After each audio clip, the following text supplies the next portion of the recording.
Hello my stinky little friends and welcome back to another video. I am super excited about this video because I've decided this week I want to do a cozy reading vlog. Reading is one of my absolute favorite hobbies, and I would say it's the hobby I probably use the most in order to relax. On average, I read about 7 books a month, and the genres that I usually gravitate to are romantic fantasy, cozy fantasy, and romance. With the amount that I read, I'm actually a little bit ashamed to say that I only just the other day went and joined my public library, and I honestly can't believe that it has taken me this long to do it. The library is so nice. They have such a great selection. The process to join up was so easy. And the librarian that I talked to was extremely helpful and very friendly. From this point onwards, I definitely see myself using my library a lot. I'm really just so grateful that that's a resource that I can use. With that, I wanted to show you guys the 2 books that I picked up from the library. The first one is The Unfortunate Side Effects of Heartbreak and Magic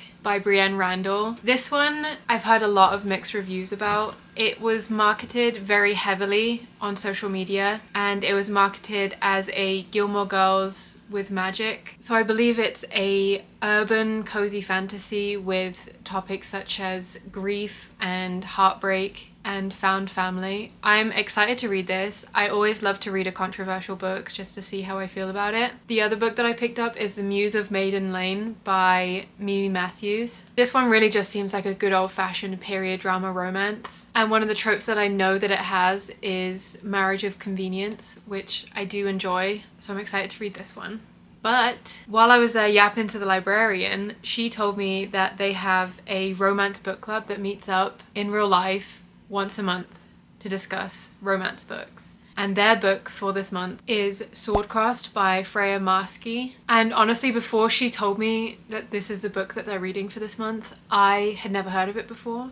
But looking it up, I'm very interested and I'm very excited to read it. Swordcrossed is a queer, low-stakes fantasy romance that revolves around 2 characters, Matty and Luca. The book club meets up this Thursday. It's currently Monday, so I have 4 days to read the book. When the librarian first told me about the romance book club, I got so excited because that is just exactly what I've been looking for as a new way to get out of the house and meet people. It gives me a way of meeting people where I know we already have at least one thing in common and something to talk about, which is really nice, because I feel like putting yourself out there as an adult and trying to make friends can be so nerve-wracking, especially as an introvert who is very anxious about leaving my house. It's very tough to make new friends, so I'm very excited to try out this book club and see how it goes. But I'm gonna start reading the book today, and hopefully I can get to you guys later tonight with a reading update.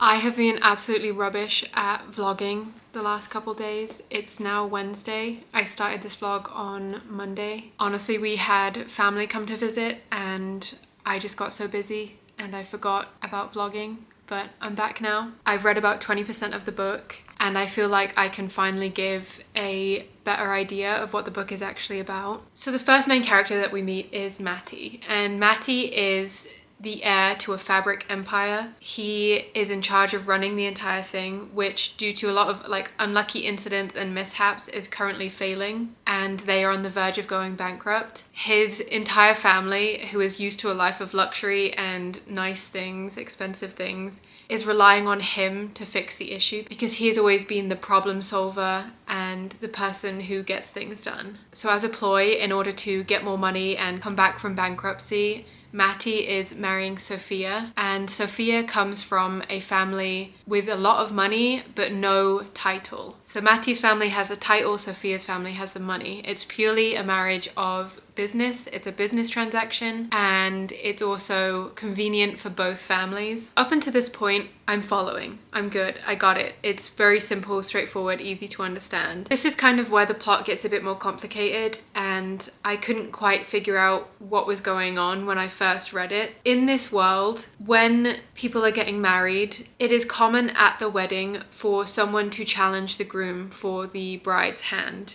in marriage. So either they don't approve of the groom, or they are in love with the bride, or whatever reason they have, they can challenge the groom to a sword fight. And if the groom wins, then the marriage goes ahead, everything's fine. And if the groom loses, it's seen as a sign from the gods that this marriage is unlucky and should not go ahead. This is important to our story because Sophia already has someone who is in love with her and has openly stated that they are going to challenge Matty for her hand. And this is where our second character, Luca, comes into the story. So I don't really know much about Luca yet. They haven't really revealed much about him thus far in the plot. What we do know about him is that he is running away from a dark past, and that he is probably a criminal, definitely a con man, very charming, very charismatic, and has so much chemistry with our other main character, Matty. So Luca is the swords person that Matty hires as his best man, is responsible for taking on the duel when Sophia's hand is challenged. Okay, so you can see why I was confused as to what was going on. I will say that I don't think that this part of the plot, which seems to be a rather large part of the plot and a lot of the book rides on this, I don't think it was explained particularly well. It's kind of given to you as like a you should already know that this happens instead of through thorough world building, which just made it a little bit confusing. So that's so far as the biggest critique that I have of this book. I will say I like the characters. I like their interactions with each other. The chemistry between Matty and Luca is delicious. The tension is incredible. I'm intrigued by this plot. I want to know more about it. I want to know where it goes. Overall, despite a confusing beginning to the story, I am enjoying it and I am excited to keep reading. My plan for the day is just to keep reading the book. It is disgustingly hot outside right now. We're going through a heat wave, so I just really want to stay inside, enjoy my air conditioning. I do think as far as like my mental state today, it's going to be a audiobook with a different hobby type day, because I try not to do this, but this morning I woke up and doom scrolled for like an hour. And that just sets off like all my anxiety. It means that my mental state is just, I can't concentrate on things. I'm constantly worrying at the back of my mind about everything. What helps me when I'm feeling this way is to do two activities at once. I think today I'm feeling a little audiobook and coloring book.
We went grocery shopping and I got some new flowers, so I thought it would be fun if we could arrange them together.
Hey guys, good morning. It is officially Thursday, which means today is book club day. And I have finished 50% of the book, which means I still have about 200 pages to read before tonight. At some point this morning, the roofers are coming to lay down a whole new flat roof to try and fix the roof leak that I talked about in previous vlogs. That's the only thing I got going on today, which means that I have plenty of time to read 200 pages. But right now I'm going to talk about the book a little bit and get my skincare done.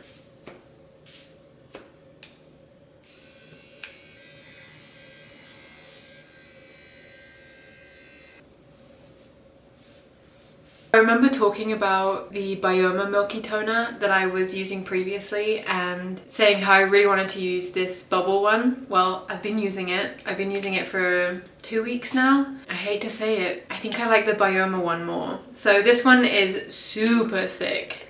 Great for dry skin. I think this one's better for PM toning. But when I use it during the day, especially if I'm wearing makeup, it sits on my skin really weird. I think the Bioma toner is better for the daytime and bubble toner is better for the evening. If you wanted to use both. I think I'll probably just switch back to Bioma after I finish this one. But anyway, so I'm about 50% through the book and nothing has really happened. The plot hasn't really progressed that much since the very beginning. They've only just started trying to solve the mystery aspect of the book and I'm halfway through, which is a little bit strange. I will also say that apparently it's not normal for a wedding to be challenged and to need a sword guard at the wedding. The fact that I'm still confused about one of the main plot points halfway through the book, I don't think that's a good thing. I think that should have been cleared up. It would have taken one page, maybe one paragraph to put it there very plainly, and yet I'm still confused halfway through the book, so I don't think that's a good thing. Another thing that I will say is that so far it's been a dual POV between Lucas and Matty, and we switch back and forth between the two characters, usually like chapter to chapter it will switch POV, but for some reason occasionally it switches between their POVs from sentence to sentence. They'll be in the same room and one sentence will be talking about how Matty feels and the next sentence will be talking about how Luca feels, and it's just so confusing. It makes it really difficult to follow what's going on. It honestly kind of gives me a little bit of whiplash trying to figure out who's feeling what. On a positive note, the tension and the chemistry between the two main characters is still so good. I don't know if it's enough to carry the entire plot of the book. I love a character forward book. Those are my favorite kind of fantasies, is when it's character driven. And I don't even mind a super simple plot. I'm good with that. Low stakes, simple plot, I love it. But if the plot itself is confusing, the writing style is confusing, I just don't know if the chemistry and tension between the two main characters is enough to carry the entire plot if it's going to continue to be this confusing. From all the cozy fantasy books that I have read, something that they usually struggle with is the plot is normally very, very simple to keep it low stakes and to keep it character driven and cozy. However, this very simple plot is usually overcomplicated to either lengthen the book or to add more obstacles for our main characters to overcome. So this is something that a lot of cozy fantasies struggle with, I think, is overcomplicating a simple plot. Okay, I'm dressed, I'm feeling cute, I'm ready for the day, and I've got 200 pages to read. These animals wait until I'm filming to go and take just the noisiest drinks. That's just so unnecessary. Look, Mowgli's waiting in line. They haven't drank water all day, and now the second that I'm filming, they need to drink water. Okay.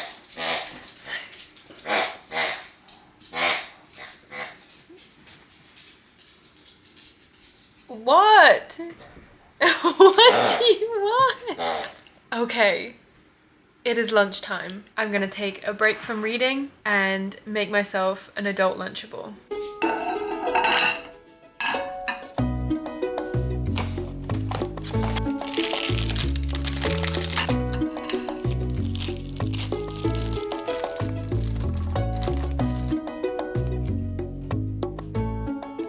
You gotta pay the cheese tax every time you're cooking. When the cheese comes out, this puppy comes looking. The cheese tax, the cheese tax, the cheese tax.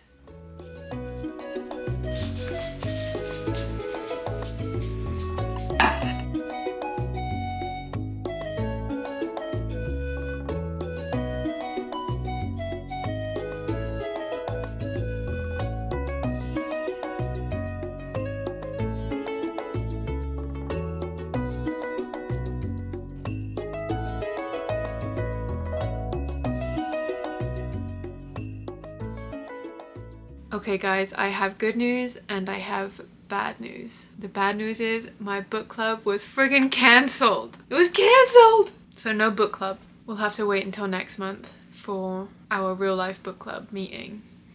The good news is that I finished the book. Finished it.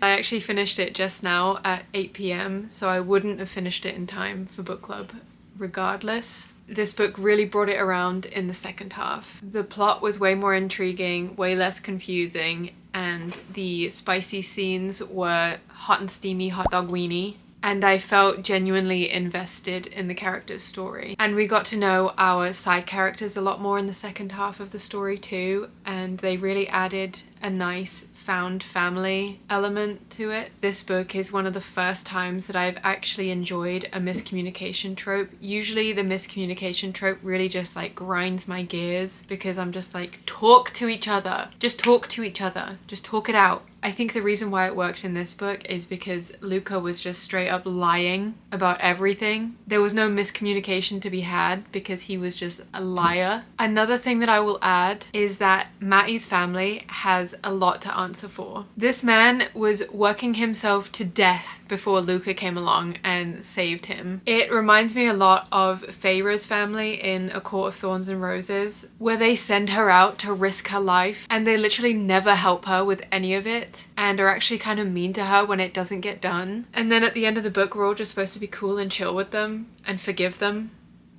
No, I remember what you did. I remember what you were like at the beginning of the book. So it did remind me a lot of that, where at the end of the book we're just supposed to forgive his family and be all cool and chill and believe that they love him when they let him do that and watched him struggle for years. Ew.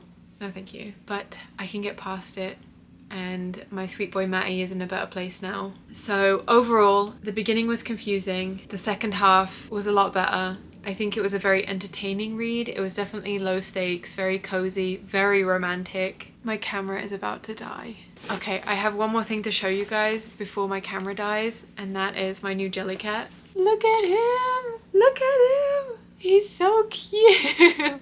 This was my last good thing for the day. My camera is about to die, so I'm gonna end the video here. But thank you so much for watching, and I'll see you again soon with another video.